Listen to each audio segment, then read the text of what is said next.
여러분 안녕하십니까. 마하나임 뉴스입니다. 지금 유튜브 조회수가 엄청난 것 같습니다. 여러분들 그 이영돈 PD 부정선거 그 다큐멘터리 보셨나요? 저도 사실은 그 부정선거를 몇 개월 전만 해도 사실은 인정을 하지 않았습니다. 왜 그러냐면은 21대 22대 통틀어서 말이죠. 특히 당시에 그 박근혜 전 대통령이 있을 때에 진박 친박 그렇게 해서 말이죠. 공천 잡음이 엄청 많았습니다. 그래서 뭐 당연히 패배할 수밖에 없었다 그렇게 생각을 했고요. 근본에 이제 윤석열 대통령 취임 후에 국회의원 선거 때도 말이죠. 이준석이를 팽하고 이렇게 해서 패할 수밖에 없었다 이제 그렇게 생각을 했고요. 또 상대적으로 이준석이가 있을 때에 지방자치 선거는 대성을 했거든요. 왜 과연 부정선거가 있었을까? 물론 약간은 있었겠지만은 대규모 조직적으로는 설마 있었겠느냐 그렇게 생각했던 사람이었습니다. 어떻게 보면 그게 좀 합리적으로 볼 수가 있겠죠. 근데 그 생각이 저는 이제 지금 완전히 바뀌었습니다. 자세한 내용을 보고 말이죠. 채널A 그 동무슨 앵커죠. 그분 선거 그분 그 TV를 방송을 보고 말이죠. 또 여러 가지 신문을 보고는 이 부정선거가 확실하다. 저는 그렇게 이제 확신을 내렸습니다. 근데 이제 이영돈 PD가 아주 체계적으로 말이죠. 부정선거 그 실체를 밝힌다. 이걸 보면은 더 확실하게 알 수가 있는 내용입니다. 자, 여러분들 보신 분들도 계시겠지만은 이걸 많이 좀 전파를 해서 우리가 분노를 해야 됩니다. 분노를 해야 되죠. 우리 주권이라는 것은 주인된 권리죠. 이 나라의 주인은 바로 우리입니다. 우리의 주인된 권리를 뺏어간 것이죠. 훔쳐간 것이죠. 그래서 그걸 우리가 찾아야 된다는 겁니다. 윤 대통령은 또 그렇게 해서 비상계엄을 했고요. 그래서 이번 분노하자. 3월 8일 날 광화문으로 다 모이자. 3월 1일보다도 더 모여서 아주 윤석열 대통령의 중차대한 그 결정을 앞두고 힘을 모아야 되겠다. 그렇게 생각을 합니다. 여러분 영상 잘 한번 보시고요. 3월 8일 날 13시에 우리 광화문에서 뵙도록 하겠습니다. 시청해 주셔서 감사드립니다. 6월 1일 제8회 전국 동시지방선거 끝에서 시작됩니다. 아름다운 선거, 행복한 대한민국. 네, 이번 선거에서 가장 극적인 승부가 펼쳐진 곳은 선거 전부터 최대 격전지로 꼽혔던 경기도입니다. 개표 시작 이후 중후반까지는 국민의힘 김은혜 후보가 앞서갔는데 한 5시 반쯤에 역전에 성공하면서 8,900표 차이 승리를 거뒀습니다.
역전이래, 역전.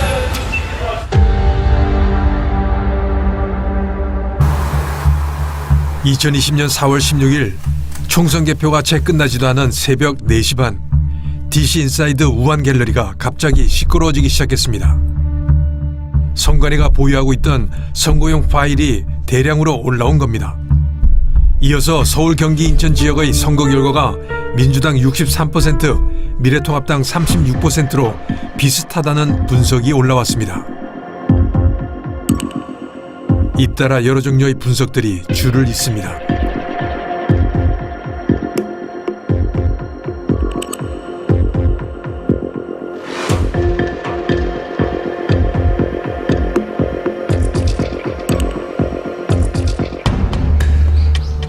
우한 갤러리가 답을 지켜야 된다라는 의미에서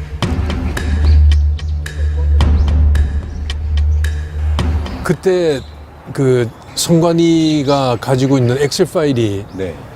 굉장히 많이 올라왔다면서요? 전체가 다 올라왔습니다. 그러니까 253개 지역구의 엑셀 파일이 전체가 다 올라왔고요. 그 엑셀 파일만 올라온 게 아니고 서울, 경기, 인천이 사전 투표가 거의 전 지역구가 63대 36, 더불어민주당은 63, 그 당시 미통당이었죠. 미통당은 36 이렇게 올라와서 그거를 숫자가 적혀 있는 건 아닐 거 아니에요. 누가 아니, 분석을 가공까지, 했어요? 예, 다 가공해서 그 63대 36이라고. 예, 그러니까, 개표 결과를 올려줬고, 그 다음에 거기에 이제 사전 투표하고 당일 투표를 분리해서 득표율을 쭉 이렇게 색을 칠했던 걸로 기억합니다. 그거는 누가 작업을 한 건데? 그러니까 그거는 이제 저희는 선관위 직원이 올린 거 아니면 이 시간에 이런 게 올라올 수도 없고. 그때 그 시간에 그게 나올 수가 없잖아요. 나올 수가 외국 사람들은. 없습니다. 선관위 직원이 올렸을 것 같은데. 예, 자백 같은 거였다. 그러니까 엑셀 파일과 그 전국 253개 지역구에 색이 칠해진 게 올라왔는데 이건 전문가 수준이었습니다. 그러니까 이제 그걸 보고 사람들이 각성을 해서 20분, 30분 단위로 온갖 통계 자료가 다 올라왔습니다. 우한 갤러리에. 그게 많은 사람들 충격을 줬겠네요. 네네. 선관위의 반응이나 이런 건 없었어요? 선관위의 반응은 이제 디스인사이드의 특징은 선관위 애들 들어오고 경찰 들어오고 다 들어오는 거예요. 누군지 모르니까. 네. 방해 공작을 굉장히 많이 했었죠. 사실 우한 갤러리는 이미 프로듀서 101의 순위 조작을 폭로한 사이트로 유명했기 때문에 이번에는 어떤 폭로인지 관심이 집중됐습니다. 선관위 직원이나 관계자로 추정되는 사람이 개표 다음 날 새벽에 선관위만이 가지고 있는 엑셀 파일을 공개했습니다. 왜 그랬을까? 부정선거의 비밀을 세상에 알리기 위해서일까요? 우한 갤러리에서 시작된 부정선거 논란은 급속히 퍼지기 시작합니다. 과연 부정선거가 있었을까? 2020년 총선에서부터 본격적으로 부정선거 논란이 시작됐습니다. 21대 총선, 2024년 22대 총선, 교육감 선거, 강서구청장 선거, 그리고 가장 최근의 강북구청장 선거, 심지어 윤석열 대통령이 당선된 2022년 20대 대선까지 모두 부정선거가 있었다는 겁니다. 좀 더 구체적으로 이야기하면 당일 선거 4, 5일 전에 있은 사전 선거가 조작되었다는 겁니다. 과연 사실일까? 엄청나게 중요한 우리가 공병호 박사가 운영하는 유튜브 채널에 주목한 이유는 부정선거를 폭로하는 내용이 아주 구체적이기 때문입니다. 문재인 대통령이 당선된 2017년 대선부터 20년 총선, 22년 대선, 24년 총선에 이르기까지 사전 선거의 투표자 수가 부풀려졌다는 것입니다. 209만, 279만 8천 명 등 숫자도 구체적으로 언급됩니다. 심지어 작년 총선에서 낙선되었어야 하는데 당선되었다는 국회의원 53명의 실명까지 거론됩니다. 고민정이 9,188표로 패배한 선거입니다. 오신환이 이겼죠. 10,000표 정도 차이로 9,188표로 13,203표를 집어넣어 가지고 고민정이 9,188표를 패배했는데 4,015표로 승리한 후보로 만든 겁니다. 구체적으로 되면서 당신은 떨어질 사람이 붙었다 이렇게 하는데 명예훼손이나 이런 소송이 없다는 게 어마어마하게 상세하게 공개를 되지 않습니까? 네네. 2024년 총선에서는 최소 53명에서 57명의 지역구 의석수를 훔쳤고 그다음에 비례대표 세석까지 합치게 되면은 최대 60석 정도를 민주당이 국힘당 몫을 가져갔다. 낙선인데 당선되었다는 국회의원 53명의 실명도 지역구 명과 함께 공개됐습니다.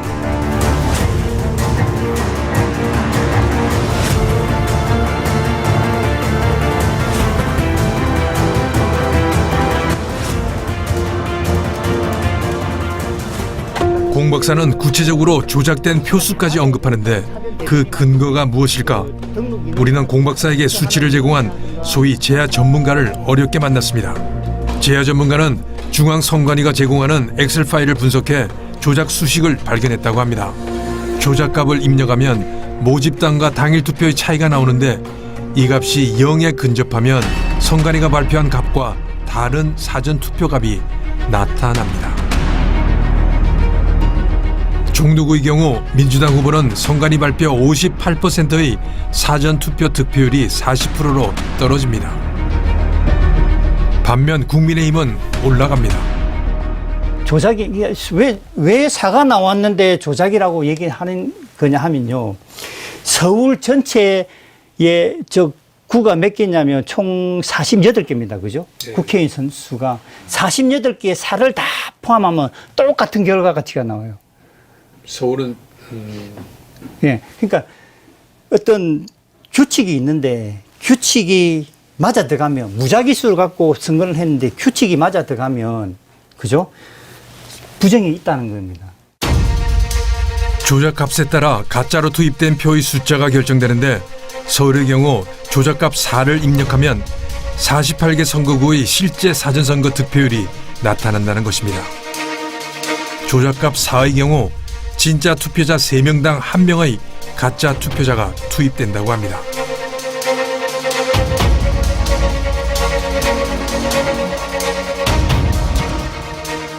진짜 가짜 진짜 가짜 3장당 1장을 집어넣는 겁니다. 이렇게. 인천은 주로 4장당 1장을 집어넣는 거예요. 이 기록이 나면 이게 이른바 로그인 기록입니다. 로그인 기록. 모두 총선 당일 투표에서는 졌지만 사전 투표함이 열리면서 역전한 걸로 확인됐습니다. 김수영 기자입니다. 상당수의 미래통합당 후보들이 초반에 앞서다가 사전 투표함이 열리면서 역전당했습니다. 90% 정도까진 이 후보가 근소하게나마 앞섰습니다. 하지만 자정 넘어 사전 투표함이 열리자 승부가 뒤집어졌습니다. 최종 표차는 1,430표. 사전 투표에서 5,200여 표를 이긴 박 후보의 승리였습니다. 인천 연수울에서 통합당 민경욱 후보를 꺾은 민주당 정일영 후보는 사전 투표에서 6,000표 넘게 더 얻으면서 승리했고, 우리는 20대 총선에서 당일 선거는 이기고도 사전 선거에서 패배한 인천 연수울 민경욱 전 의원을 만났습니다. 안녕하세요. 네네. 어서 오십시오. 아이고, 오랜만에 뵙습니다. 아이고, 저도 안녕하셨죠? 예. 네. 어떻게 지내세요? 아이고, 요즘 고생한 소식을 계속 듣고 있고. 네, 그러셨군요. 예. 자, 5년간 그렇게 지내고 있습니다. 이 지역은 무려 24년 동안 우파 국회의원만 뽑아준 정말 진성 우파 동네입니다. 그런데 저는 우파에서 혼자 나왔고 좌파에는 2명이 나왔거든요. 정의당.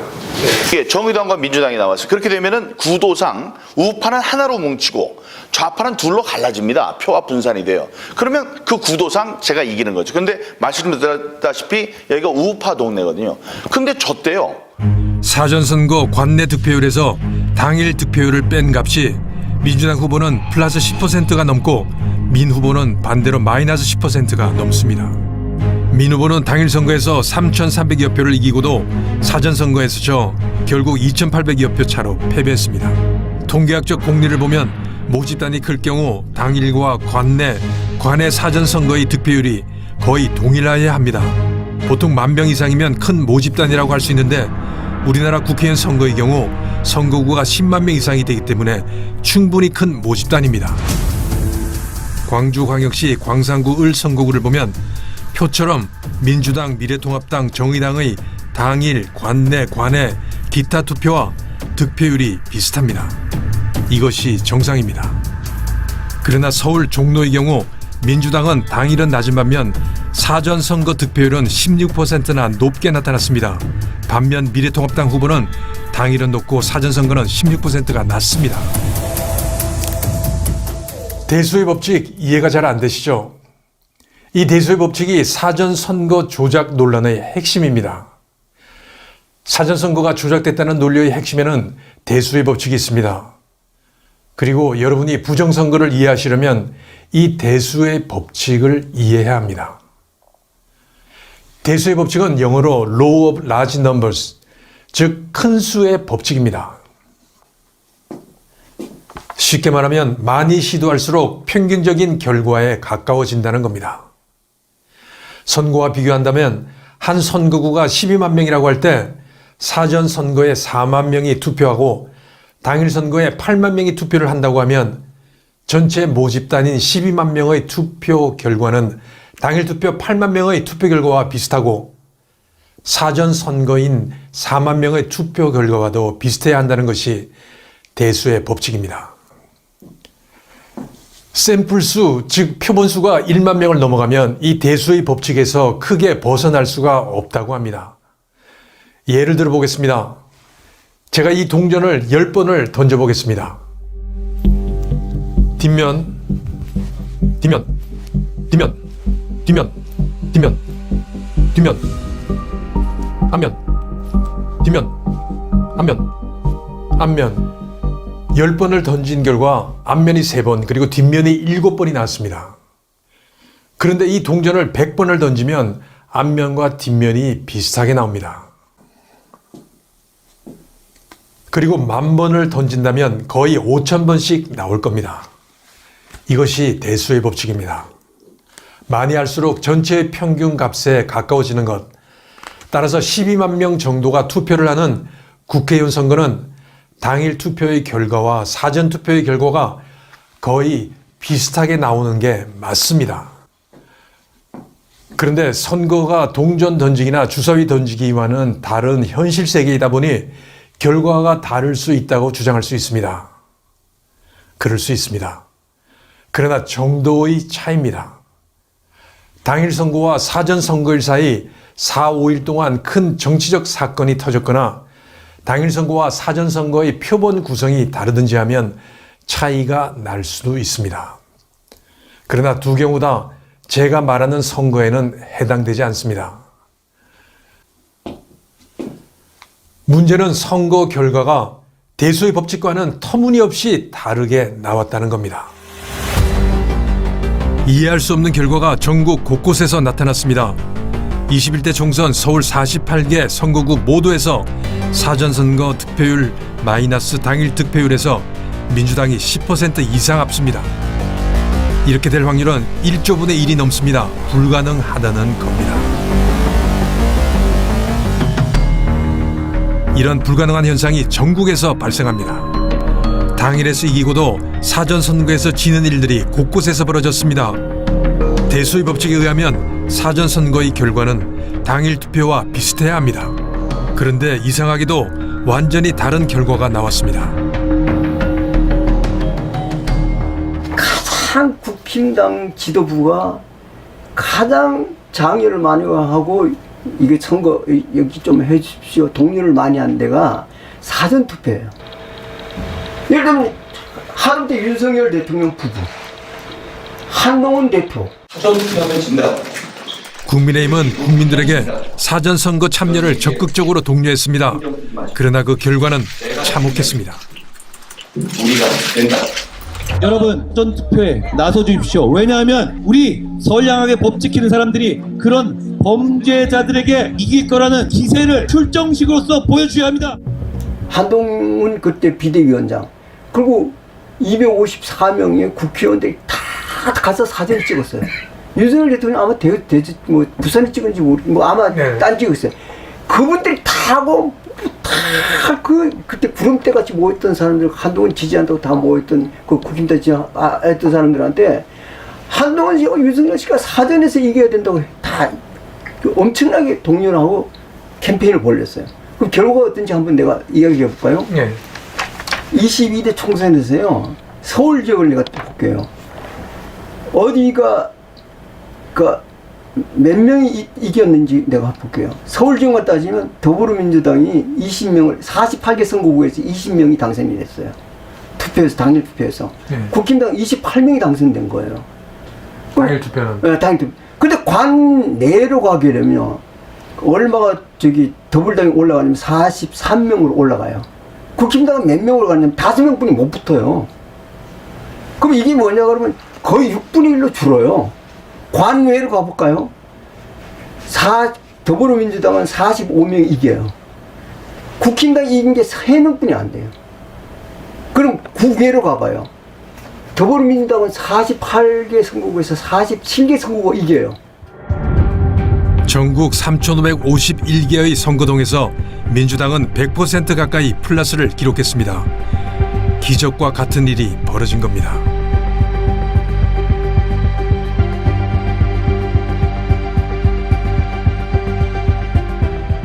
민주당이 전국 245개 선거구에서 사전선거를 모두 이길 확률은 2의 245 승분의 1.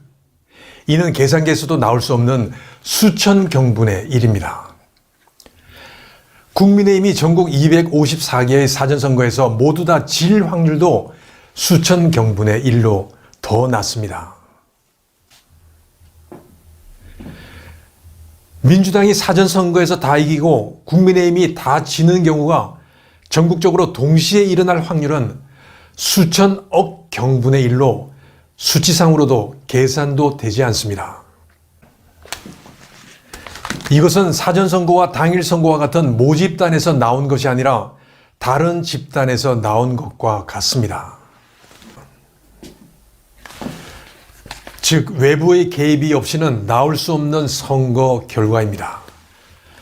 그것도 한 번도 아니고 21대 총선, 22대 총선에서 민주당이 압승을 할 때마다 이런 통계학적으로 혹은 수학적으로 나타날 수 없는 통계가 나타납니다.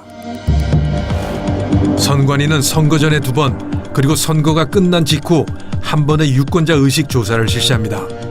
표본은 정교하게 준비됩니다. 따라서 정확도도 매우 높습니다.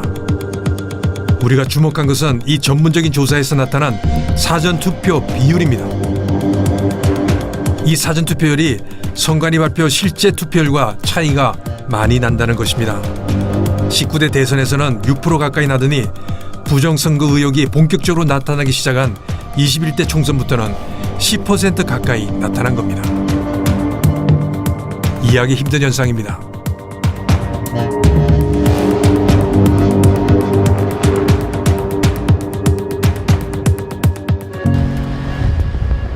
우리는 젊은 공학 박사에게 이런 이상한 현상에 대한 설명을 부탁했습니다. 이게 저도 이런 거 하는 게 상당히 부담스럽거든요. 근데 이게 이렇게 하는 이유가 다음이 없을 것 같아서 이렇게 저도 할 수 있는 거를 좀 해보는 거예요.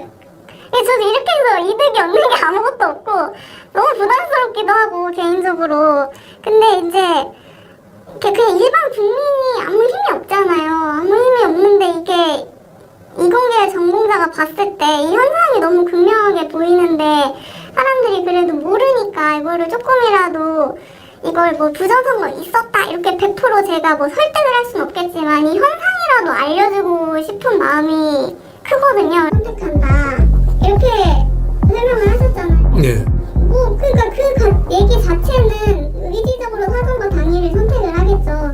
근데 이 80% 정도까지 높게 의지적으로 사전을 선택하려는 민주당 지지자가 무슨 그렇게 할 만한 사건이나 이슈가 있었어야 되잖아요. 그게 차이는. 이 공학도는 사태의 심각성을 알리기 위해 도표까지 준비해 왔습니다. 현상이 생긴 건데 이때 이제 20대 총선은 그나마 사전과 당일 득표율이 비슷했습니다. 물론 이때도 조작의 조짐이 있었다고 합니다. 그러나 21대는 민주당의 사전선거 득표율이 급상승합니다. 그리고 그 기조는 22대에서도 유지됩니다. 하지도 않았어요. 근데 어떻게 이런 현상이 일어났는지를 이해할 수가 없고 이게 어떻게 자연스럽게 일어날 수 있다고 하는지를 저는 이해할 수 없다. 이게 그 선관위 자료인데 보면은 선관위는 투표 결과를 단순히 집계한 역할만 하고 있어서 모르겠고 왜 저렇게 나오는지 통계학적으로 설명이 불가능한 결과가 왜 나오는지 모르겠고 대법원 선고에서는 이게 이례적이거나 비정상적으로 볼 수 없다고 판결을 내렸거든요. 근데 살면서 그러니까 양당체제잖아요. 저희 나라는 거의 민주당, 국힘당이잖아요. 80%를 이기는 거를 본 적이 있으신가요? 그것도 이제 사전투표 자체가 1000만 명이 넘게 했는데 민주당을 지지하는 사람만 사전투표를 그렇게 많이 하는 게 말이 된다고 생각하는지 저는 이해가 안 됩니다. 근데 이제 이공계열 학생들이나 제가 봤을 때는 이 정도로 크게 차이나는 현상이 자연스럽게 발생하기가 굉장히 희박하다. 이렇게 이해하시면 될 것 같아요. 자연스럽게 발생하기는 희박하다.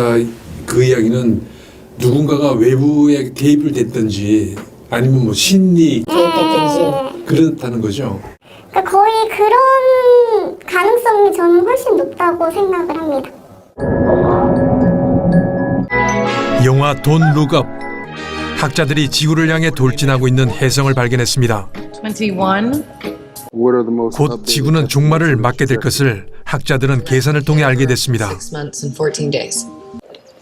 당연히 세상에 경고를 날립니다. Dr. Mindy is trying to say is that there's a comet headed directly towards Earth. Exactly. 99.78% to be. 그러나 세상은 학자들의 경고를 무시합니다. When are the midterms? 3 weeks. 3 weeks. Say we sit tight and assess. Are we not being clear? That there is a huge comet headed towards Earth. And the reason we know that there is a comet is because we saw it. We saw it with our own eyes using a telescope. I mean, for God's sakes, we took a fucking picture of it. What other proof do we need? I am not on one side or the other. I'm just telling you the fucking truth. And I think we're all gonna die! We ask for your grace tonight.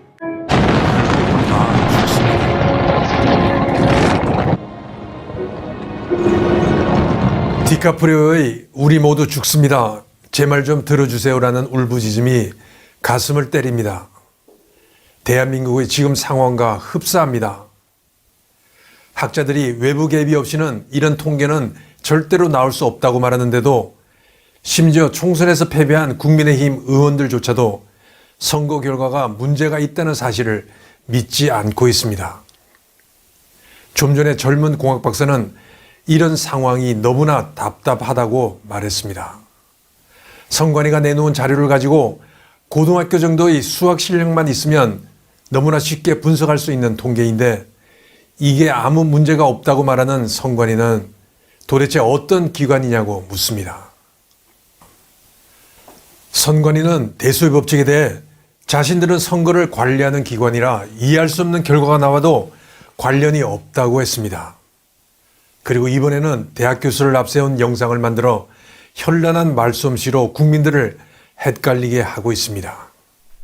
선관위 대소의 법칙 반박 영상입니다. 지역구 평균 유권자 수가 10만 명이 넘는 제22대 총선에서 사전투표와 본투표 결과가 크게 차이가 나는 것은 통계학상 대소의 법칙의 어긋남으로 부정선거라는 의혹. 대수의 법칙이 적용되는 조건은 가장 중요한 거는 이제 결국은 무작위성이거든요. 무작위 추출인데 사전 투표나 당일 투표 이 두 개 그룹을 우리가 비교를 해봤을 때 무작위로 그렇게 나누어지느냐 하면은 무작위로 절대로 나누어지지 않는다는 거죠. 왜냐하면은 이 사람이 자기가 결정을 해서 가는 거지 자기가 무작위로 추출되는 거는 아니라는 거죠. 이걸 이제 같다고 계속 주장을 하시는 거는 이건 마치 우리 투표를 하러 가는 사람들이 사전 투표를 오늘 하러 갈까 아니면 내가 당일날 투표를 할까 이걸 이제 랜덤하게 주사위를 던지거나 동전을 던져서 그걸 결정을 하는 거랑 마찬가지인데 사전 투표를 하신 분들과 당일 투표를 하신 분들 이 두 개의 그룹이 만약에 무작위적이라면은 모든 종류의 성향에 있어서 다 동일해야 되고 정치적 성향도 동일해야 된다. 선거라고 하는 게 이게 주머니에서 구슬을 무작위로 뽑는 것 같이 그렇게 생각을 하시는 건데 선거라는 거는 절대로 그렇지 않습니다. 사람들이 의식적인 판단을 내리는 거고. 그분이 무작위성에 대해서 조금 이해를 잘못하고 계시거나 아니면은 일부러 잘못된 그러한 예를 드신 것 같거든요. 그러니까 이 경우에 무작위라는 거는 내가 투표를 하러 가는 것에 있어서 외부적인 힘이 작용을 해서 내가 가고 싶은데 못 가게 하거나 가기 싫은데 가게 할 때 그게 무작위성이 깨지는 겁니다. 사회 전체적으로 혹은 그 지역구 내에서. 그러니까 내가 가고 싶을 때 간다 하는 거야말로 무작위성이라는 겁니다. 그러면은 그 박원우 교수님 말대로 이게 외부의 개입 조작 없이 사람들이 자발적으로 그렇게 나서서 이렇게 편향된 샘플이 나왔다고 합시다. 그러면은 이게 중심극한 정리에 따른 그 정규 분포에서 당일 투표와 얼마나 차이가 나는 샘플인지를 우리가 확인을 할 수 있다는 겁니다. Z-value라는 값으로. 예. 그래서 만약에 그렇게 나온 사전선거 투표 값이 Z-value 값의 그 그러니까 당일 투표와 비교해서 지밸류 값의 2의 범위 안에 있다면은 그거는 그 두 개가 비슷한 거고 2의 범위 밖에 있다면은 그게 95% 신뢰 확률로 이거는 두 개가 다른 모집단에서 나왔다. 그러니까 대소의 법칙이 깨졌다라고 얘기할 수가 있는 겁니다. 그런데 종로구의 경우에 이낙연 후보하고 황교안 후보하고 그 민주당의 이낙연 후보의 총 득표율이 57.6%인가 9%가 그렇게 나왔죠. 근데 사전 투표 득표율이 66%가 나왔습니다. 그러니까 이 두 개가 같은 모집단에서 나왔을 거라고 하는 것을 계산하는 지밸류 값이 얼마가 나오냐면요. 39.5라는 값이 나옵니다. 그러면은 확률이에요. 지밸류가 39.5라는 확률은 지구 탄생, 그러니까 우주가 138억 년 전에 탄생하지 않았습니까? 그러니까 우주가 탄생하고 바로 오늘까지 매일매일 로또 1등을 할 확률이 한 수십 번, 수백 번 반복해서 일어나는 정도의 확률입니다. 그러니까 지금 당장 내일 뭐 태양이 갑자기 확장해서 폭발하는 그 확률이 이 확률보다 더 높습니다. 그런데 문제는 이러한 지밸류 값이 한 뭐 40 가까이 되는 값이 혹은 40보다 넘는 값이 전국에 전라도 지역을 빼고 4.15 총선 때는 전라도는 이상하게 대소의 법칙에 거의 유사한 값이 나와요. 사전선거랑 당일 투표가. 그것도 이상하죠. 전라도만 그렇게 나오고 다른 지역은 다 대소의 법칙을 어기는 결과가 나오는데 그 지밸류가 다른 지역이 거의 다 40에서 뭐 54인, 39, 뭐 이런 식으로 나왔다는 겁니다. 그러니까 어느 종로구 한 곳만 그렇게 나온 게 아니라 전국적으로 그렇게 나올 수 없는 확률이 동시다발적으로 단번에 발생을 했기 때문에 이거는 더더욱 있을 수 없는 현상이라고 사람들이 생각을 하는 것입니다. 그래서 실제로도 두 개 그룹을 보시면은 가장 사전 투표를 많이 한 지역은 전라남도군요. 60% 정도가 사전 투표에 참여를 하셨고 당일 투표는 39.9%. 그런 반면 대구 광역시 같은 경우에는 사전 투표가 40% 정도를 하시고 당일 투표를 60% 하셨어요. 지역적으로도 구성이 전혀 달라요. 연령적으로도 구성이 전혀 다르고 이건 이제 상식적으로 생각을 해보실 수 있는 거죠. 그분은 통계를 잘 모르는 분이라는 거예요. 왜 그러냐면 우리가 비교를 할 때 내가 예를 들면 사전을 선호한다든지 이런 이야기들, 예를 들면 호남을 이야기한다 그러면요. 호남을 우리가 비교를 할 때 어떻게 하냐면 호남만 비교를 해요. 그게 예를 들면 서울이나 경기로 비교할 필요가 없어요. 그리고 또 하나는 뭐냐 그러면요. 당일을 많이 하든 사전을 많이 하든 관계없고 어떻게 하냐면 같은 후보. 내가 예를 들면 민주당을 찍는 사람이 당일에 찍는 그 비율, 자기가 하더라도 그 비율이 얼마냐. 네. 관내에서 찍는 비율, 같은 후보를 비교를 하는 거예요. 그래서 예를 들자면은 사전 투표를 신뢰하지 않는 분들 같은 경우에는 사전 투표를 안 하셨을 거예요. 그런 분들이. 근데 그런 분들이 이를테면 특정 정당을 더 많이 지지한다고 생각을 해보세요. 그러면은 당연히 사전 투표를 한 분들과 당일 투표를 한 분들 사이에서 정당 지지가 당연히 차이가 나게 되는 거 아닙니까? 그래서 두 개의 그룹이 같다는 말씀은 저는 전적으로 기각할 수 있다고 생각합니다. 아무것도 보시면은 이제 그냥 그럴 수 있다는 거지 그걸 데이터 가지고 뭐 증명을 해준 게 아니거든요. 그러니까 뭐 그럴 수 있다, 그런 일이 발생하면 그럴 수 있다, 그냥 되게 정확한 데이터 가지고 증명을 한 게 아니라 이제 추측을 하는 식의 어떤 변명을 하는 거라고 보여집니다. 네. 독립적이지 않다, 이건 어떻게 생각하세요? 그러니까 독립적이어야 되는데. 네. 그러니까 독립적이어야 된다기보다 일반적으로 그렇다는 거예요. 그러니까 사전하고 당일 투표를 선택할 때 사람들이 이제 뭐 그때 일정이나 아니면은 뭐 선거날 놀러 가고 싶거나 이러면은 그때 우연한 어떤 생각이나 사건에 따라서 사전 당일을 선택하지, 내가 민주당을 지지한다고 해서 뭐 사전을 해야겠다거나 아니면은 뭐 당일에 해야겠다거나 이런 경향이 실제 데이터상에서 크게 없다, 선거 케이스에 대해서. 근데 이제 그 경향이 21하고 22에서 아주 극명하게 생겼는데, 사전선거에서 민주당이 모든 선거구 중에 8%를 이길 정도로 생겼는데, 근데 그게 인위적일 확률이 훨씬 높다는 거죠. 외부에서 개입됐을 가능성이 네. 그러니까 그게 그렇게 생길 수가 없잖아요. 그렇게 생길 수 있다고 하는 게 저는 이해가 안 가는데, 사실 이거를, 이 데이터를 모르고는 그렇게 생각할 수 있는데, 이공계열 전공을 하고서 이 데이터를 보고서도 이렇게 될 수 있다고 생각하는 거는 저는 전혀 이해할 수가 없네요.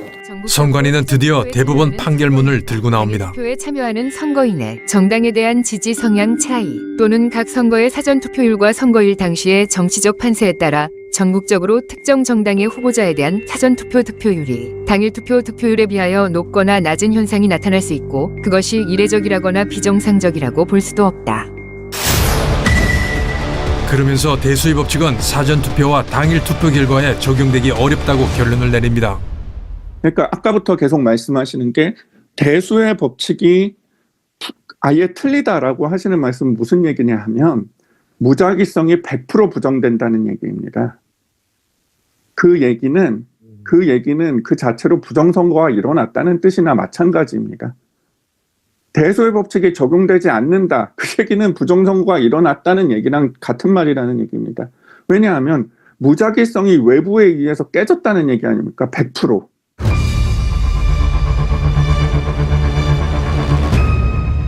이게 당일 득표율이, 어떤 후보에 대해서는 당일 득표율이 높을 수도 있고 낮을 수도 있다 이렇게 말했지, 3,551개 선거동에서 99%가 민주당 후보가 다 10%, 거의 10% 높고 국힘당 후보는 다 10% 났다. 그 자료를 대고 설명하면 설명이 안 돼요. 그 선관위의, 그 대법원의 그 판사도 높고 낮은 가능성이 있기 때문에 이게 비정상적이다 말할 수 없다, 그렇게 판단을 내려놓은 거지. 네. 3,551개, 그럼 예를 들면 254개 선거구에서 민주당 후보는 245개 여부에 출발을 했어요. 254개에서 당일 득표율이 관내 득표율보다 10% 이상 다 낮다. 말하자면 관내 득표율이 10% 이상 다 높다. 국힘당은 10% 이상 다 낮다. 그렇게 말한 건 아니에요. 그래, 이게 기이한 현상을 그러면 그렇게 말한다 그러면 어떻게 일괄적으로 이렇게 나오냐. 그리고 그게 한순간에 그러면 수식으로 딱 나온다는 거예요. 인하대 공대학장을 역임한 허병기 교수는 선거에서 조작한 표의 수를 계산해내는 공식을 오랜 시간 연구 끝에 만들었습니다. 허 교수의 공식은 조작된 득표수를 계산하기 위해서 만들어졌습니다. N은 실제 사전선거 관내 총 투표자 수입니다. 알파 N은 조작 득표수입니다. N반은 선관위가 발표한 부풀려진 사전선거 관내 총 투표자 수입니다. 복잡한 수식을 거쳐서 허 교수는 조작된 득표수를 계산해냈습니다. 이 모든 과정에 사용한 수치는 선관위가 공개한 자료에 의한 것입니다. 결국 성동구 을 소공동에서 민주당이 조작한 관내 투표수는 108표, 선관위가 발표한 부풀려진 투표자 수는 509표인데 여기서 조작된 수를 빼 실제 사전 관내 투표수는 401표입니다. 저는 표본 집단의 크기가 커지면 그 표본 평균이 모 평균에 가까워진다는 이 대소의 법칙에 대해 선관위와 일부 학자들이 완전히 반대의 의견을 내놓고 있는 현상이 의아했습니다. 누구 말이 맞을까? 저는 21대 총선이 끝나고 조선일보가 2020년 5월 4일자에 실은 최보식이 만난 사람이라는 기사에서 그 답을 찾을 수 있었습니다. 박성현 교수는 우리나라 통계학계의 기둥과 같은 존재입니다. 정치나 이념과 관계없이 오로지 평생을 통계학을 위해 헌신하신 존경받는 석학입니다. 이런 분이 21대 선거 결과가 이해할 수 없다고 말합니다. 현실적으로 불가능한 통계라는 것입니다. 사전투표를 둘러싸고 말들이 많아서 전국 지역구 253곳의 선거 데이터를 자세히 봤습니다. 통계적 관점에서는 확실히 일어나기 어려운 투표 결과였습니다. 어떤 형태이든 인위적 개입이 있었을 가능성을 배제하기 어렵습니다. 이는 몹시 예민한 사안입니다. 통계학자로서 지금까지 쌓아올린 선생님의 권위와 명망을 잃을 수도 있습니다. 조작 증거라고 단언할 수는 없어도 통계학자의 눈으로는 몹시 의아하게 보입니다. 아주 우연히 그렇게 일어났다고 주장할 수는 있지만 통계적으로 이런 우연이 일어나기는 쉽지 않습니다. 굳이 말하면 신이 미리 그렇게 해주려고 작정하지 않고는 일어날 수 없습니다. 통계적으로는 납득이 안 돼도 현실에서 일어날 수는 있습니다. 현실이 통계 이론에 따라가는 것은 아닙니다. 이번 총선 투표 결과가 실제 그걸 말해주고 있지 않습니까? 현실을 반영해온 결과가 통계입니다. 가령 서울은 강남, 강북 등 지역 특성이 있고 후보 경쟁력이 달라 지지도가 다양하게 나오는 것이 정상입니다. 이번에는 서울 선거구 49곳에서 모두 민주당의 사전투표 득표율이 당일 득표율보다 평균 12%가 높았습니다. 선거구별 표준 편차도 2.4%로 거의 동일한 패턴을 보였습니다. 코로나 대응을 위해 정부 여당의 힘을 실어줘야 한다는 바람이 불었으면 이렇게 나올 수도 있지 않나요? 더 세부적으로 서울의 424개 동단위에서도 한 곳 예외 없이 민주당의 사전투표 득표율이 당일 득표율보다 높았습니다. 동별로 특색이 있는데도 일률적인 결과가 도출됐습니다. 통계적으로 도저히 발생하기 어려운 것입니다. 먹구름이 한반도 하늘을 덮을 때 전국적으로 비가 동시에 올 확률은 100%라고 주장하는 학자도 있습니다. 먹구름은 민심을 비유하는 것인데 그렇게 주장할 수 있습니다. 하지만 당일 투표에서 민주당 45.6%, 통합당 46%였습니다. 당일 투표 결과로는 민주당 123명, 통합당 124명, 무소속 5명, 정의당 1명입니다. 그런 민심이 사전투표함을 열자 민주당 163석, 통합당 84석으로 바뀌었습니다. 사전투표에서 현 정권을 지지하는 민심이 먹구름처럼 뒤덮였다고 가정합시다. 그러면 4, 5일 뒤 당일 투표에서는 갑자기 왜 이런 민심이 바뀌었을까? 설명이 안 되는 것입니다. 보수 성향 유권자들 사이에서는 투표함을 바꿔치기하거나 조작할 수 있으니 사전투표를 하면 안 된다는 말이 퍼졌습니다. 가령 대구는 사전투표 비율이 가장 낮고 당일 투표에서 높았습니다. 역대 선거에서도 현 여권을 지지하는 젊은 층이 사전투표에 많이 참여했는데요. 이번 사전투표에는 60대 이상이 30.8%로 가장 많이 참여했습니다. 다음으로 50대가 21.9%였습니다. 50대 이상을 합치면 52.7%로 젊은 층보다 사전투표에 더 많이 나왔습니다. 50대 이상의 전반적인 표심이 바뀌었다고 볼 수는 없지 않은가요? 사전투표 그룹과 당일 투표 그룹이 같은 성향의 투표를 할 것이라는 전제가 잘못된 거 아닐까요? 전체 유권자를 하나의 모집단으로 볼 때 사전투표 그룹과 당일 투표 그룹은 무작위로 나뉘는 것입니다. 그런데 민주당의 사전투표 득표율은 당일 투표보다 평균 10.7% 높았습니다. 반면 통합당은 당일 투표보다 11.1% 낮았습니다. 거듭 말하지만 4, 5일 간격으로 투표 성향 차이가 10% 이상 크게 날 수는 없습니다. 통계적으로는 납득이 안 돼도 현실에서 일어날 수 있습니다. 특이한 현상이라고 조작 의혹을 제기하는 것은 논리 비약이 아닐까요? 어쩌다 우연히 겹쳐 그렇게 됐다고 주장할 수가 있지만 통계적으로는 이런 우연이 발생하기 어렵습니다. 개표 전 과정이 CCTV에 찍혀있고 전자개표기는 외부통신망과 단절된 컴퓨터입니다. 개표장에서는 개표사무원, 각 당 참관인들이 2중 3중으로 검표를 하고 집계된 표수는 중앙선관위의 전용망을 통해 서버에 입력됩니다. 폐쇄회로이기 때문에 외부에서의 해킹은 불가능합니다. 이런 현장을 이해하면 전자개표기나 서버에 칩을 심거나 프로그램을 조작했다거나 사전투표용지의 QR코드가 개인정보를 기록했다는 등의 설은 현실성이 떨어지지 않을까요? 나는 통계 관점에서만 말할 수 있을 뿐입니다. 중앙선관위는 이렇게 확산되는 의혹을 불식해야 할 책임이 있습니다. 박빙 선거구 3곳을 재검표하는 방법밖에 없다고 생각합니다. 박성현 교수는 이 문제를 해결할 수 있는 방법은 선관위가 가지고 있다고 했습니다. 선관위에게 공을 넘긴 겁니다. 저는 박 교수께 인터뷰를 요청했지만 박 교수는 21대 총선 이후에는 더 이상 연구를 하지 않는다며 정중히 거절했습니다. 제가 물었습니다. 혹시 당시 인터뷰 내용에 수정을 하거나 덧붙이고 싶은 말씀은 없으신지? 박 교수는 네, 2020년 인터뷰한 내용은 그대로입니다. 수정이 필요한 부분은 없습니다라고 답했습니다. 통계학계의 최고 거두인 박성현 교수는 21대 선거 결과를 신이 미리 그렇게 해주려고 작정하지 않고는 일어날 수 없다고 말했습니다. 불가능하다는 겁니다. 문제는 그런 불가능한 선거 결과가 22대 총선에서도 일어났다는 겁니다. 신이 이번에도 민주당이 절대 다수의 의석을 차지하도록 미리 작정을 한 것입니다.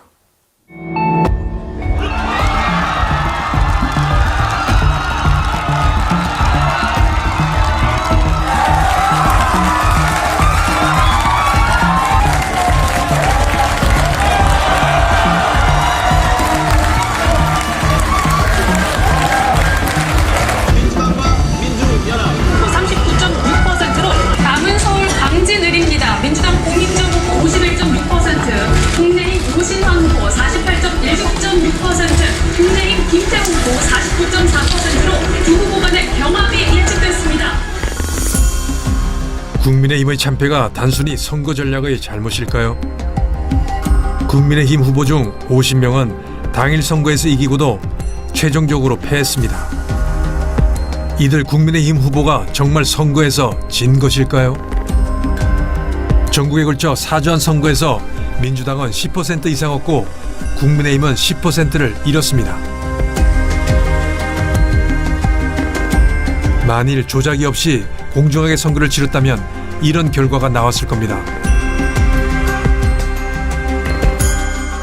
오늘과 내일 22대 국회의원 선거 사전투표가 진행됩니다. 오늘과 내일 22대 국회의원 선거 사전투표가 진행됩니다.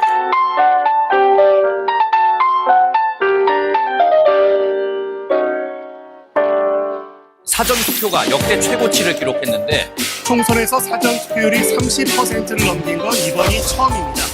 역대 총선 가운데 가장 높습니다.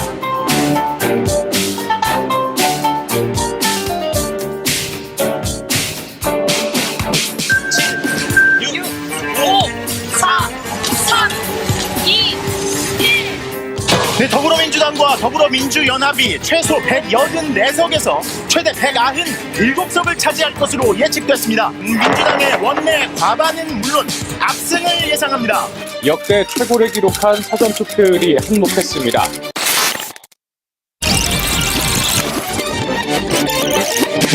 오늘과 내일 22대 국회의원 선거 사전투표가 진행됩니다.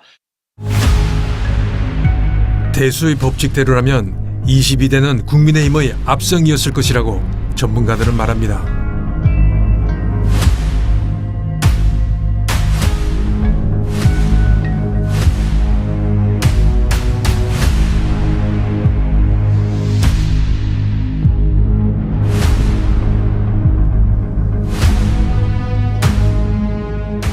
제가 학술적인 측면에서만 보면 이건 기획됐다는 거예요. 아까 이야기했듯이 내가 알파라는 게 딱 나오잖아요. 그럼 서울 시내 딱 들어가 보면요. 48개 선거구가 알파같이 거의 같으니까 직선 기울기가 똑같고 한 직선으로 표현돼요. 그래서 이건 기획된 거라는 거예요. 두 번째는 이게 조직적이라는 거예요. 어떤 시스템이 이게 조직적으로 하자 그러고요. 참여하는 쪽으로 보면 집단적으로 참여했다는 거예요. 왜냐면 48개 선거구에서 내가 당일 예를 들어서 만표가 일어났다 그러면 여기 30% 하면 3투표를 가잖아요. 다른 선거구에서 예를 들면 12,000이다. 30%다 그러면 그 뭐 예를 들면 36,000표들.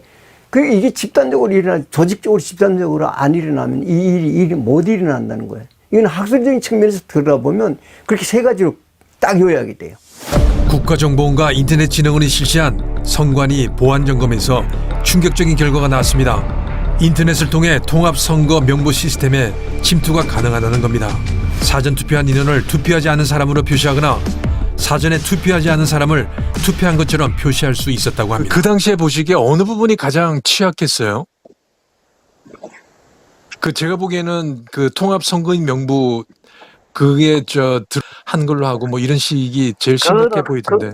그렇죠. 그렇게 제일 잘 바깥쪽에 있는 게 인터넷이고, 네.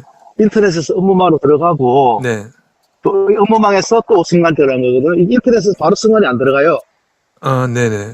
바로 못 들어가요. 예예. 그러니까 그 업무망을 통해서 승관망 들어가거든. 네. 그러니까 가장 안쪽에 있다 보면 되죠, 승관망이. 그렇죠. 인터넷이 있고, 업무망이 있고, 이렇게 승관망이 뒤에 있으니까 제일 안쪽에 있는 거고, 승관망 중에서도 아무래도 제가 그것도 가서 그런데 적응할 때도 거기가 그런 뭐 변경 가능한 것도 그렇고 우리 유권자들 정보가 거의 있을 수 있으니까 대비에 네네. 그런 것이 이제 만약에 나간다든지 위험한 거고. 사전투표 용지의 도장들을 절취해 사전투표 용지를 출력할 수 있었다는 겁니다.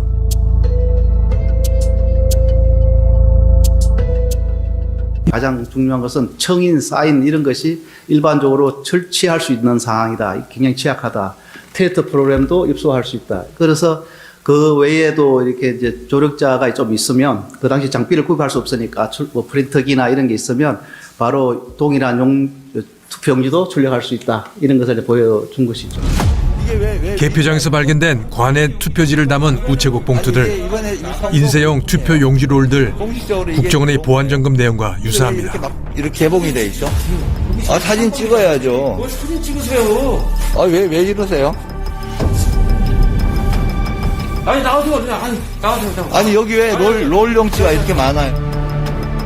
국정원 보안 점검처럼 선관위 청인과 투표관리관 도장이 무단 도용되면 새 투표지로 둔갑할 위험이 있습니다. 보니까 거의 해커 마음대로 할 수 있었던 것 같더라고요. 들어가면 뭐 마음대로 하는 거죠. 뭐 들어가면 그렇게 점검에서는 들어갔으니까 네. 그래서 취약하다는 말씀을 내가 말씀드린 거고, 그래서 그런 보안 시스템을 다 조치를 해야 되는데 네. 보안 조치가 됐는지 안 됐는지는 제가 모르죠.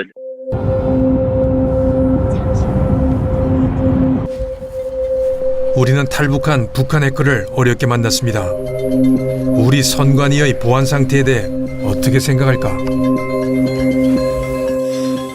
솔직히 말해서 국정원이 뚫었으면 북한은 더 잘 뚫을 수 있어요. 그걸로 뭐 말이 끝난 거예요. 국정원에서 자체 점검했는데 뚫렸으면은 북한이 뚫으자고 하면 국정원에 한 번 넣어봤잖아요. 그런데 한 번 넣어봤는데 뚫렸으면 북한은 매일 얼마나 수십 수백 차례 공격을 하겠어요. 그럼 북한은 이미 쉽게 넘어갔고 패스워드까지 그렇게 했다는 건 진짜 이건 불감증인데 심각한 불감증이죠. 우리가 너무 지금 이 북한 앞에서 저는 너무 한국 사람들이 안이한 것 같아요. 한다면 어떤 식으로 해요? 이게 뭐 망이 선관위만 해도 망이 여러 개가 있는데 서로 차단돼 있다고 하던데. 그게 저는 이해가 안 돼요. 그 사람들의 설명이요. 망이 서로 차단이 됐으면 보안정보 때 뚫렸잖아요. 네. 그럼 말 안 되잖아요. 그러면 문은 없는데 도적은 들었다는 거예요. 그거 어떻게 설명할 거예요? 그러니까 이 사람들은 지금 설명을 이 사람들도 모순인데요. 그 망이 연결이 안 돼 있다는 것이 원래 물리적으로 연결돼 있다가 뭐 방화벽이라든지 아니면 이제 그 여러 가지 보안 그 프로그램이 작동해서 막았다는 건지. 그런데 그 시스템하고 그 선거 시스템하고 이제 내부망하고 연결이 안 돼 있으면 그게 업무가 될까요? 업무하려면 어쨌든 통하고 수도꼭지를 열었다가 닫을 수도 있잖아요. 그럼 북한의 해커들 입장에서는 열을 때 기다릴 수도 있고 아니면 이 내부망까지 들어갔다가 선거망에는 대기하고 있다가 열렸을 때 들어갈 수도 있고요. 그리고 방화벽이 있다고 해서 못 들어가는 건 절대로 아니죠. 한국의 방화벽 같은 거는 북한이 충분히 학습했습니다. 그 보안 시스템 넘는 거는 북한 입장에서는 그렇게 힘든 일이 아니라고 봐요. 그리고 그것만 넘어서면요. 내부 조작 같은 거는 일단 넘어서서 집안에 들어왔으면은 조작은 충분히 가능하죠. 그거는 이제 전체 시스템을 장악을 안 하더라도 예를 들어서 이제 선거 인원을 이제 조작하거나 아니면 사전 투표 인원을 조작하거나 하는 것은 그 안에 들어가서 데이터가 쌓여진 데만 들어가면 되죠. 그럼 충분히 거기서 빼내갈 수도 있고 그거 가져다가 조작해서 다시 심어놓을 수도 있고 그건 충분히 가능하다고 봅니다. 이틀간의 사전 선거일 줄 서서 신분증을 보여주면 투표용지가 프린트되어 나옵니다.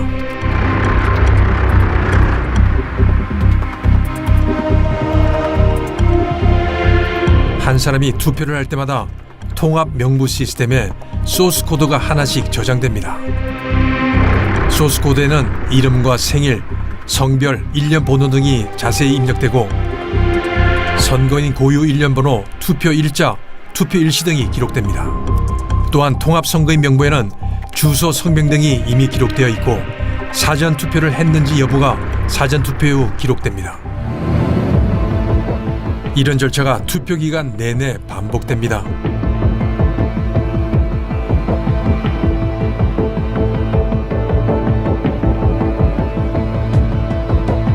조작이 사실이라면 투표를 하지 않아도 이 과정에서 투표를 한 것으로 기록될 것입니다.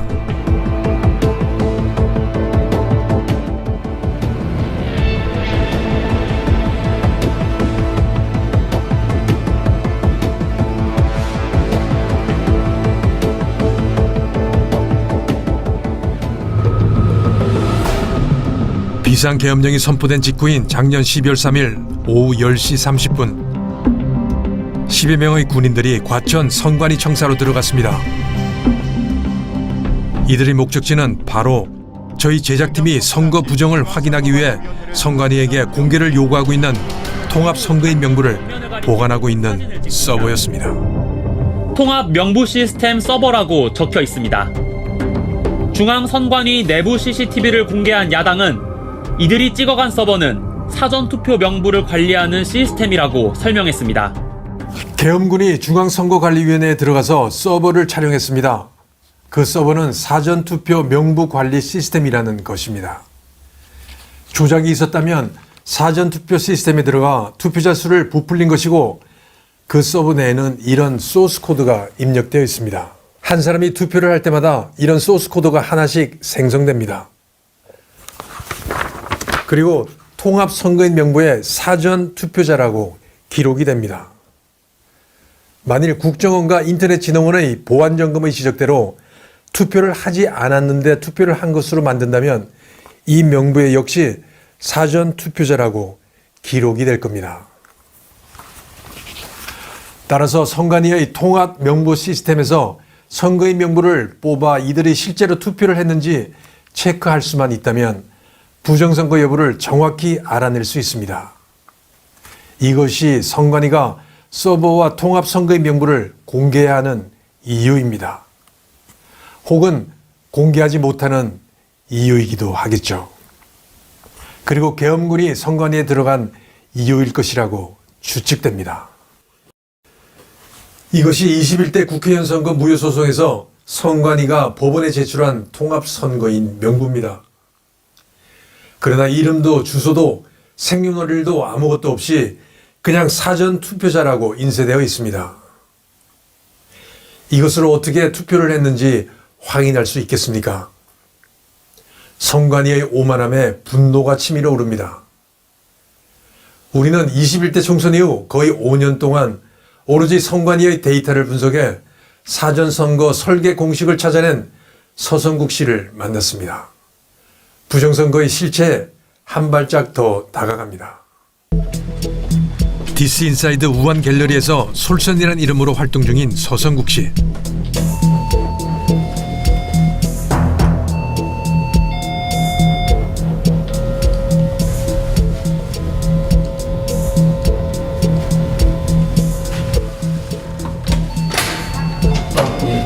안녕하세요.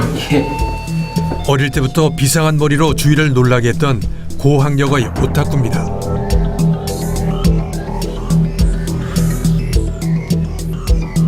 하나를 물면 끝까지 놓지 않는 근성. 결국 5년의 노력 끝에 사전투표 설계 공식을 찾아냈습니다. 이 공식으로 부정선거를 역추적할 수 있고 또한 재구성도 가능하게 됩니다.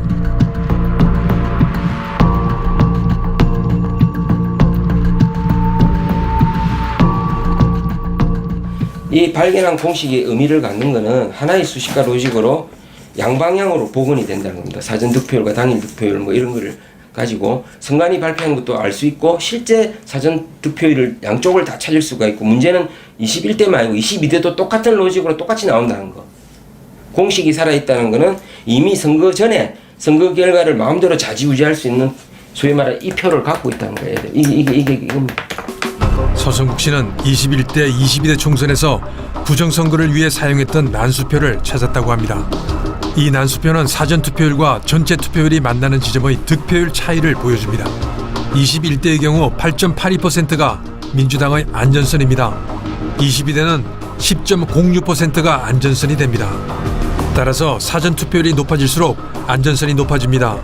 사전투표를 독려하는 이유입니다. 23대는 어떨 거냐 이러시지 않습니까? 예상을 할 때 두 가지입니다. 첫째는 이게 국민들한테 알려져서 다시는 이런 걸 안 하는 게 제일 좋고요. 만약에 이게 흐지부지돼 또다시 이게 반복되면 22대는 이걸 안 할 줄 알았어요. 근데 21대 한 걸 또 응용하는 거 보니까 23대도 이 툴을 버리기 너무 아까운 거예요. 이 사람들이. 다만 디테일한 면에서 그 1%, 2%, 3% 보태는 그거는 프로테이지 애들을 줄이고 사실은 그 소위 말해 뺏고 더하는 방식이 있지 않습니까? 그게 사전투표율만 높이면 비중을 예를 들어서 당일보다도 사전투표 요즘 9대 11 뭐 거의 비슷하게 올라왔지 않습니까? 예전에 4대 6인데 이게 목표가 5대 5든지 6대 4가 되면 완전히 마음대로 할 수 있어요. 그러니까 사전투표율도 살짝 26%, 31%, 5% 올라왔지 않습니까? 실제로 애드 없이 보태는 거 없이 기본표 없이 뺏고 더하는 것만 하면 35% 되면 이게 10% 역전이 됩니다. 이게 이제 선관위에서 공식적으로 이게 우리가 뭐 보탰든 빼든 이건 나중 문제고, 자 여기서 제 공식의 어떤 포인트는 두 가지입니다. 사전 투표율이 35.09%일 겁니다. 아마 한번 사전 투표율 한번 보십시오. 35.09로 나올 겁니다. 솔선의 사전투표 설계 공식을 가동시켜 보겠습니다. 좀 복잡합니다. 몇 표를 작업할 수 있는가는 보태는 표와 뺏어오는 표를 더한 것입니다. 우선 얹어준 표는 나와 있는 선거인 수의 2%나 3%를 곱합니다. 빼앗는 표는 실제 사전투표 수의 사전투표율을 2번 곱합니다. 실제 사전투표 수는 선거인 수 곱하기 3%한 것을 선관위 발표 사전투표자에서 빼줍니다. 이렇게 빼앗는 수가 결정됩니다. 사전투표 작업표 수는 부풀린 수 4,035표 플러스 빼앗은 표 5,315표 해서 9,350표가 되는 것입니다. 빼야 될 거 아닙니까? 요 3%하고 저쪽이 한교안 씨한테서 뺏어온 표. 요 두 개가 9,350표니까 원래 발표가 나기는 그렇게 안 났을 거예요. 여기 3943으로 발표가 났거든요. 3943이 이제 선관위 발표가 3943입니다. 그러면 원래 더해지지 않고 하면 이걸 빼는 거 아니에요? 그렇죠. 빼야죠. 부정선거 공식은 최대한 단순하지만 찾기는 힘들어야 됩니다. 그래서 솔선인 공식을 보면은 첫 번째 항은 그냥 단순한 곱하기의 그 항으로 돼 있지만 두 번째 항이 더해지는 두 번째 항이 그 사전 선거율의 제곱이 되기 때문에 이게 선형과 비선형이 이렇게 같이 있기 때문에 상당히 찾아내기가 힘듭니다. 뉴욕대 정치학과 브루스 부에너 더 맥기타 교수는 공식이 매우 강력하고 설득력이 있다고 말했습니다. 선거 사기의 강력한 증거가 될 수 있다고 말했습니다.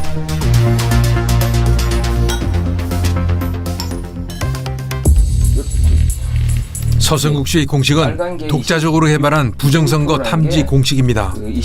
부정선거 예측도 가능하다고 합니다. 기준 실제로 투표율 67%밖에 안 됐다니까 10%가 넘었다는 거죠. 지난번에는 실제로 8%밖에 안 역전. 3.15 부정선거에 분노하여 일어난 4.19 혁명은 대학생이 주도하였습니다. 여러분, 4.19 혁명은 이전처럼 정치적이거나 이념적인 시위로만 보이지 않는 부정선거 검증 요구가 급격히 늘어나고 있습니다. 부정선거! 검증하라! 검증하라! 검증하라! 부정선거! 선거관리위원회가 부패와 무능한 조직의 상징으로 여겨지기 시작했습니다. 국민들이 소중하게 행사한 한 표를 작은 실수로 여기는 것이 그 시작입니다. 단순 실수로 판단하고 있다. 단순 실수로 판단하고 있다.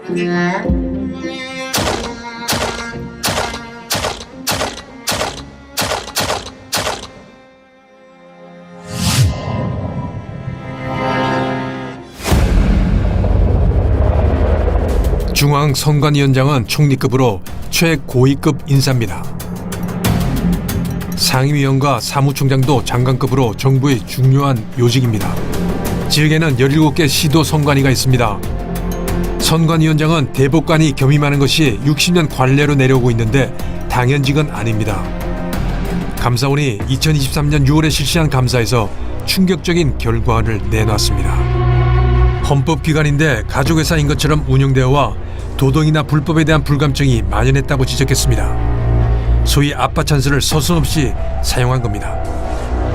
국가공무원법에 경력 경쟁 채용이 있는데 선관위 직원들은 지방 공무원인 자신들의 자녀를 국가공무원인 선관위로 채용하는 편법을 저질렀습니다. 예를 들어 단양군과 옥천군 선관위 직원들이 지방 공무원인 자신들의 자녀들을 상대방 선관위에 서로 채용하는 아빠 찬스를 활용했습니다. 이것이 가능했던 이유는 시군구 선관위가 6, 7명 정도의 소규모 조직으로 서로 비밀을 지키기 쉬웠기 때문입니다. 고위직도 예외는 아닙니다. 제주 선관위 상임위원은 안성시 지방 공무원인 아들을 서울 선관위 8급 국가공무원으로 채용하게 했는데 이 과정에서 성적이 더 좋은 경쟁자 2명을 떨어뜨렸습니다. 어떻게 했을까요? 아들은 인사기록 카드에 아버지의 이름을 쓰고 아버지와 같이 근무했던 직원이 면접관으로 들어온 것으로 알려졌습니다. 그리고 경쟁자 채점표를 연필로 쓰게 하고 이를 지워서 낮은 점수를 줬다는 겁니다. 채용 과정의 비리뿐만 아니라 고위직 나눠먹기도 했습니다. 4, 5급이 정체가 되자 규정을 고쳐 상급 정원을 40% 늘렸습니다. 그리고 1급으로 승진자가 늘어나자 원래 6년인 1급의 임기를 2년으로 줄여버렸습니다. 그런데 힘있는 승진자는 3년을 근무하게 했습니다. 한 감사원 국장은 한 기관에서 전국에 동시다발적으로 특혜 채용이 이뤄진 건 감사원 생활 24년 만에 처음 본다고 한탄했다고 합니다. 불어대서 다시 근무하지 않고 있습니까? 아닙니다. 지금 일부 계속 근무 중이고요. 다만 지금 여기서 한 10년간 1200건 이 부분은 그 정상적인 부분으로 지금 얘기가 되는데 감사원이 바라보는 것과 저희 선관위에서 바라보는 그 시각이 다릅니다. 즉 감사원 입장에서는 기본적으로 자기가 가지고 있는 소위 행정부의 말하자면 인사지침을 저희 헌법기관인 선관위도 지켜야 된다는 그 명목하에 저희가 독자적으로 지금 운영하고 있는 인사기준과 행정부의 인사기준이 달랐을 때 그것을 전부 소위 잘못된 것이라고 생각하는 전제에서 지금 이 얘기가 되고 있는 겁니다. 보도에 따르면 선관위 직원들은 우리는 가족회사다, 친인척 채용이 전통이라고 말한 것으로 전해졌습니다. 10년간 채용은 모두 규정 위반이고 고위직 자녀들은 채용 후에도 특혜를 누렸다고 합니다. 중요하다. 국민의힘 이만희 의원의 선관위 보안업체 계약 현황은 더욱 충격적입니다. 선거관리 시스템에 대해 가지고 선관위 직원으로서 사이버 해킹에 대응하기 위한 정보요원이 근무요원이 몇 명인지 아십니까? 3명. 6페이지 띄워주십시오. 3명입니다. 정보보안 업무 담당자가요. 그 중에서 의미 있는 자격증을 가진 속칭 말하는 전문가는 1명입니다, 여러분. 2023년 국정원은 보안점검에서 31점을 줬는데 무면허 업체가 실시한 자체 점검에서는 스스로 100점을 줬습니다. 최근 헌법재판소는 감사원의 선관위 감찰을 권한 침해로 결론 내렸습니다. 결국 헌재와 대법원이 헌법기관인 선관위를 또다시 보호하고 나선 것이라고 볼 수밖에 없습니다. 선관위의 신뢰 회복은 급선무입니다. 첫째는 사전선거 시 투표관리관 개인 도장을 사용해야 합니다. 그리고 완전한 수개표를 실시하는 겁니다. 현재 사전투표용지에 관리관 도장은 인쇄가 되어 나옵니다. 따라서 프린트를 사용해 대량으로 만들어질 가능성이 있습니다. 이런 사실은 국정원 보안점검에서도 지적된 바 있습니다. 본투표처럼 관리관이 직접 도장을 찍어야 합니다.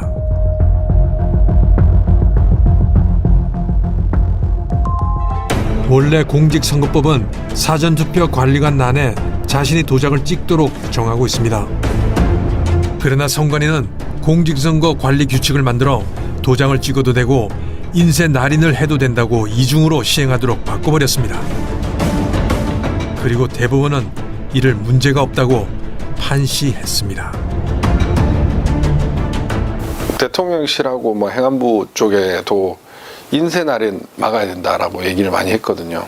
관리자. 네네. 도장을 찍어서 투표를 해야 되지. 이거 인쇄 날인하면 이건 위조 투표를 열어두는 거다. 그리고 전자 분류기라고 말을 바꿨는데 사실 전자 개표기가 맞지 않습니까? 전자 개표기라고 하니까 개표를 전자로 하는 거는 불법이다라고 해서 전자 분류기라고 했는데 분류가 뭐를 하는 겁니까? 후보 분류하는 거 아닙니까? 개표를 분류하는 거 아닙니까? 분류해서 세는 거 아닙니까? 그래서 후보별로 분류해 놓은 거를 그냥 그 집회다발 세는 걸로 셌다고 해서 그게 수개표고 수검표입니까? 그게 아닙니다. 분류 자체를 하나하나 손으로 눈으로 보면서 해야 되는 게 수개표입니다.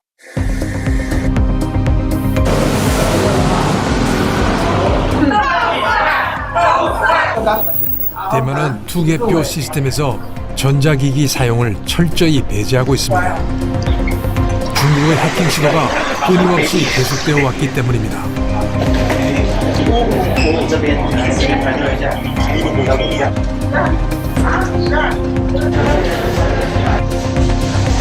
투표가 끝나면 투표장은 곧바로 개표장으로 바뀝니다. 조금 전까지 시민들이 투표를 했던 장소가 순식간에 개표소로 변하기 시작했습니다. 모든 과정은 손으로 직접 처리됩니다. 이번에 투표제도 중에서 가장 큰 특징 하나는 투표소가 바로 개표소로 전환이 된다는 점인데요.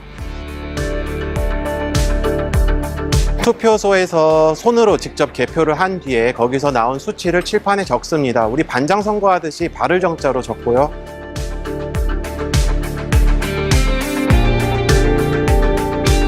거기에서 다시 집계가 된 뒤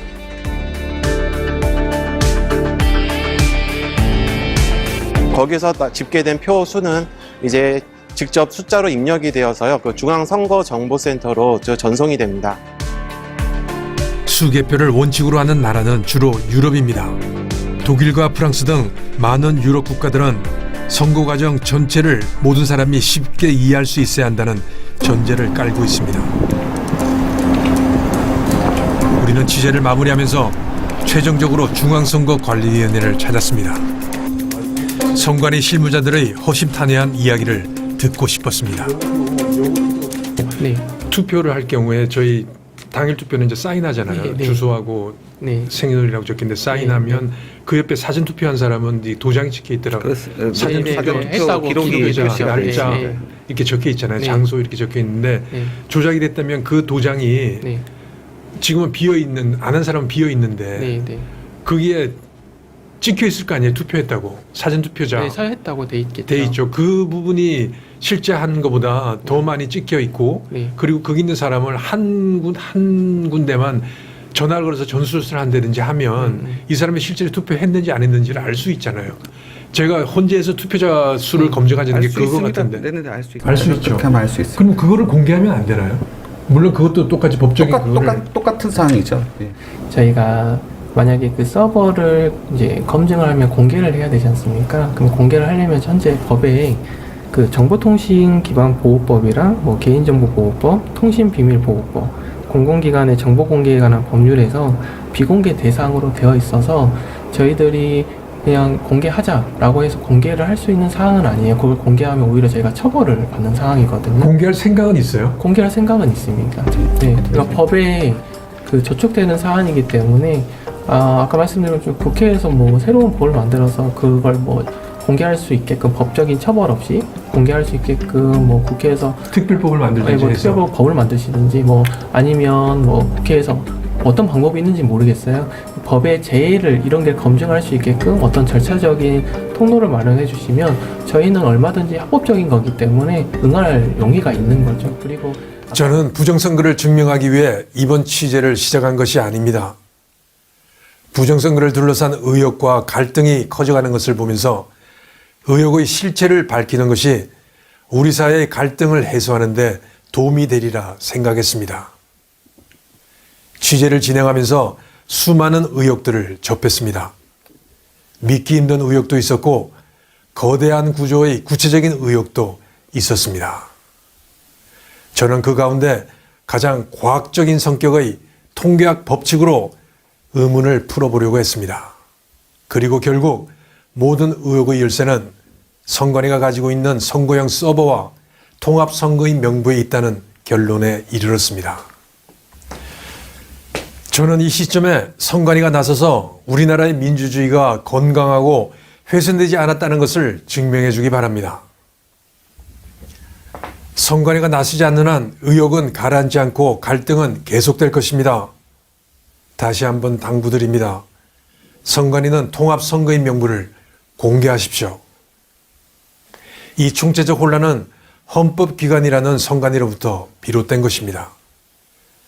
그러나 헌법이 그 뒤에 숨은 선관위의 불법, 부패, 부실한 선거관리까지 보호해서는 안 된다고 생각합니다. 지금 우리나라의 혼란과 갈등은 민주주의의 마지막 보루인 대법원과 헌법재판소의 신뢰마저 위협하고 있습니다. 이런 혼란 속에서 법 뒤에 숨어있는 선거관리위원회에 대해 대한민국의 헌법은 어떤 명령을 내려야 하겠습니까? 2028년 4월 23대 국회의원 선거가 있습니다. 만일 지금의 의혹들이 해소되지 않은 채 제23대 총선이 치러진다면 민주당이 22대보다도 압도적인 승리를 거둘 수 있다고 통계 전문가들은 예측합니다. 그리고 의혹도 더 커져갈 것입니다. 여러분은 그때도 우리의 민주주의가 부정선거 의혹에 휘청거리기를 원하십니까?